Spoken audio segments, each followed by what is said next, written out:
ఇరు రాష్ట్రాల మధ్య నెలకొన్న ఎంసెట్ కౌన్సిలింగ్ ప్రక్రియ వివాదం కీలక మలుపు తిరిగింది. ఇంజనీరింగ్ అడ్మిషన్ కు ఉన్నత విద్యా మండలి నోటిఫికేషన్ రిలీజ్ చేసింది. గత 3 నెలలుగా ఎంసెట్ కౌన్సిలింగ్ కోసం ఆసక్తిగా ఎదురు చూస్తున్న విద్యార్థులకు ఊరట లభించింది. వచ్చే నెల 7 నుంచి 23 వరకు సర్టిఫికేట్ల పరిశీలన జరగనుంది. ఆంధ్రప్రదేశ్లో 34, తెలంగాణలో 23 సహాయక కేంద్రాలను ఏర్పాటు చేసింది. మొదటి రోజు 1 నుంచి 5,000 లోపు ర్యాంకుల విద్యార్థుల సర్టిఫికేట్లను వెరిఫికేషన్ చేయనున్నారు. ఇంజనీరింగ్ కౌన్సిలింగ్ కు 2,15,336 మంది విద్యార్థులు హాజరు కానున్నారు.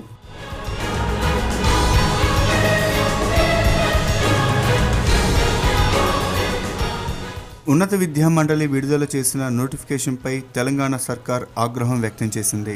నోటిఫికేషన్కు తెలంగాణ సర్కార్కు ఎలాంటి సంబంధం లేదని తెలంగాణ విద్యాశాఖ మంత్రి జగదీష్ రెడ్డి అన్నారు. ఈ కౌన్సిలింగ్లో తెలంగాణ విద్యార్థులు ఎవరూ పాల్గొనవద్దని మంత్రి తెలిపారు. త్వరలో తెలంగాణలో ప్రత్యేక ఉన్నత విద్యా మండలిని ఏర్పాటు చేసి మన కౌన్సిలింగ్ను మనమే నిర్వహించుకుందామన్నారు.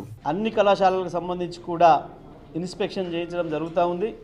పూర్తిగా గతంలో జరిగినట్లు కాకుండా ఇష్టం వచ్చిన పద్ధతుల్లో సర్టిఫికెట్లు ఇచ్చే కాలేజీలు కాకుండా నాణ్యమైన విద్యను అందించాలి.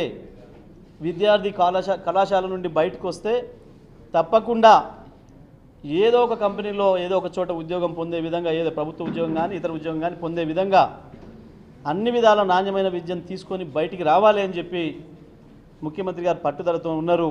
తెలంగాణ ప్రభుత్వంపై ఏపీ మంత్రి రావెల కిషోర్ బాబు నిప్పులు చెరిగారు. స్థానికతపై తెలంగాణ ప్రభుత్వం జీవో తీసుకురావాలని ప్రయత్నించడం సరికాదన్నారు. చట్టానికి ఎవరు అతీతులు కాదన్న ఆయన దీనిపై న్యాయ పోరాటానికి సిద్ధంగా ఉన్నామని ప్రకటించారు. స్థానికతపై తెలంగాణ ప్రభుత్వం రాజ్యాంగ విరుద్ధంగా వ్యవహరిస్తుందని ఏపీ మంత్రి రావెల కిషోర్ బాబు ఆరోపించారు. విభజన చట్టాన్ని తెలంగాణ ప్రభుత్వం చదువుకుంటే మంచిదని సూచించారు.